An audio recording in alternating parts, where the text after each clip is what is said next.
Hello everyone. Today's topic is functions of management accounting. So last video में मैंने concept characteristics and importance cover किया है with notes. अगर आपने उस वीडियो को नहीं देखा तो आप वो वीडियो देख सकते हो. Today's topic is functions of management accounting. So it is the most important question or most important topic which is come in your external and internal exams. So आज हम पढ़ने वाले हैं functions of management accounting. So functions of management accounting दो types के होते हैं. First one is operating functions, second one is theoretical functions. Operating function क्या होता है? The functions which provide accounting information to the management are called operating functions. So जो भी accounting information हम प्रोवाइड करते हैं मैनेजमेंट को, उसको बोलते हैं हम ऑपरेटिंग फंक्शंस. सो इन्होंने ऑपरेटिंग फंक्शंस को भी चार टाइप में डिवाइड किया है.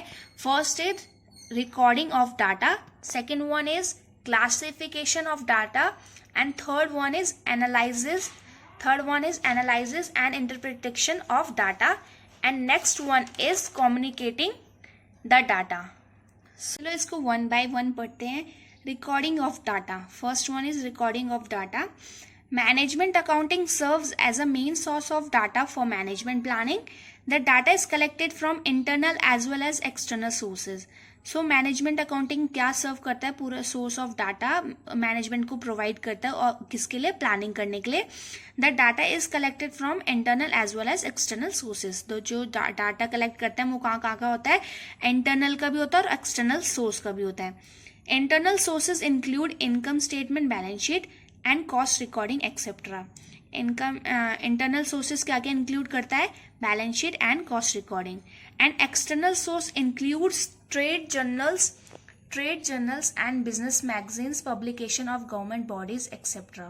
So external sources क्या क्या include करता है? Trade journals, business magazines, publication of government bodies etc. So next one आ जाता है क्लासिफिकेशन ऑफ डाटा.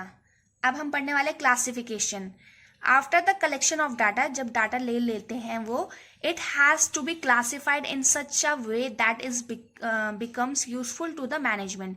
वो डाटा को ऐसा क्लासिफाइड करते हैं जो बहुत यूजफुल होता है मैनेजमेंट को, मतलब इजी हो जाता है. मतलब किसी भी चीज़ को हम डिवाइड कर देते हैं, हम ये इस डिपार्टमेंट का, ये उस डिपार्टमेंट का, तो वो मैनेजमेंट के लिए बहुत यूजफुल हो जाता है और बहुत इजी हो जाता है उसको, उस डाटा को समझना और पढ़ना, मतलब जो भी होता है. For example, purchase figure for different months may be classified to know total purchase made during each period, product wise, supplier wise and territory wise. So इन्होंने बोला कि जो purchase figures हैं उन्होंने month wise classified कर चुका है उन्हें. किस फॉर्म में? एक हमने बना दिया product wise की, एक supplier wise की और एक territory wise की. So ये होता है classification of data. So आप इसको पढ़ सकते हो. आप अपने इनको कॉपी में इसका नोट्स भी बना सकते हो, जिससे आपको इजी होगा पेपर में लर्न करने के लिए. सो मैंने ये बहुत अच्छे से नोट्स बना रखे हैं इसके, जो आपको बहुत हेल्पफुल होंगे. नेक्स्ट आ जाता है analysis and interpretation of data. One of the most important functions of management accounting is the analysis and interpretation of income statement and balance sheet of the business enterprise for effective planning and decision making. So ये बहुत important functions है management accounting का, कि किसी भी चीज़ को analyse करना और interpretation of income statement and balance sheet of business enterprise effectively planning कर सकते हैं और उसके बाद डिसीजन भी ले सकते हैं. Communicating the data. Management accounting provides a means of communicating management plans upward, downward, outward through the organisation. So communicating the data मतलब मैनेजमेंट अकाउंटिंग प्रोवाइड करता है कम्युनिकेटिंग मैनेजमेंट को प्लान्स अपवर्ड बनाने के लिए, डाउनवर्ड बनाने के लिए, outward through the organisation. So ये हमने चार टॉपिक्स पढ़ लिए, चार क्लासिफिकेशन पढ़ लिए हैं. किसके? ऑपरेटिंग फंक्शंस के. First one is recording of data, second one is classification of data, and third one is analysis and interpretation of data, and fourth one is communicating the data.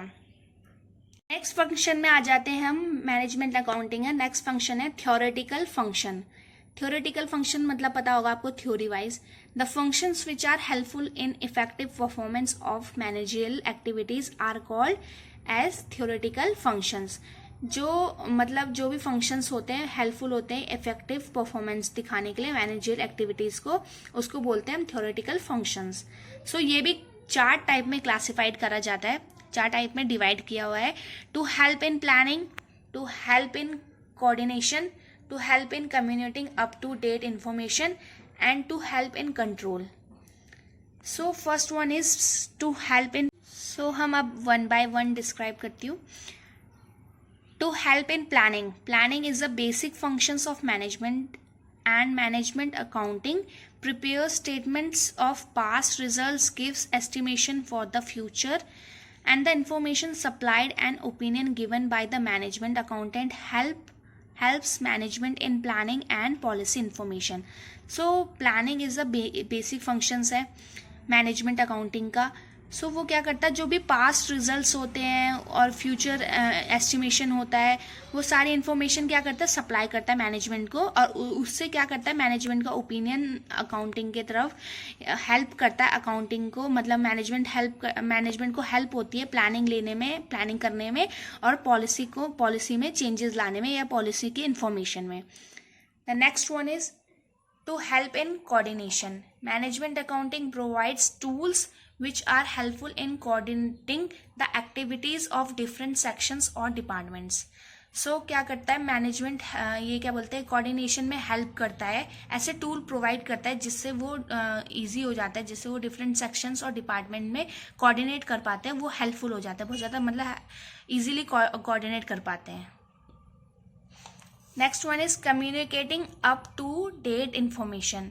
One of the primary objectives of management accounting is to keep the management fully informed about the latest position of the concerned. Information is provided through various reports prepared at periodically. So क्या करता है primary objective, क्या बोलते हैं, one of the primary objective है ये communicating up to the date information. So ये क्या करता है फुली इन्फॉर्मेशन देता है, मतलब डे टू डे, मतलब सारी इन्फॉर्मेशन प्रोवाइड करता है। Latest position of the information of the concern information is provided through various reports prepare at a periodically. मतलब तो last point is to help in control. So management accounting जो भी planning में मतलब दिक्कतें आती है, कैसे कंट्रोल करना, वो सब में क्या करता है, हेल्प करता है। Management accounting devices like standard costing and budgetary control are helpful in controlling performance. क्या करता है, जो भी बजटरी कंट्रोल होता है उसमें हेल्पफुल होता है परफॉर्मेंस को कंट्रोल करने में। In management accounting separate standards are fixed for each departments and the actual results are compared with the standards. The management is able to find out the variances and take necessary corrective actions, जिससे वो corrective actions ले पाते हैं। I hope ये video आपके helpful होगी। And if you are new this channel, don't forget to like, share and subscribe to my channel and just let me know कि आपकी वीडियो हेल्पफुल है कि नहीं है। And thank you for watching. Bye bye.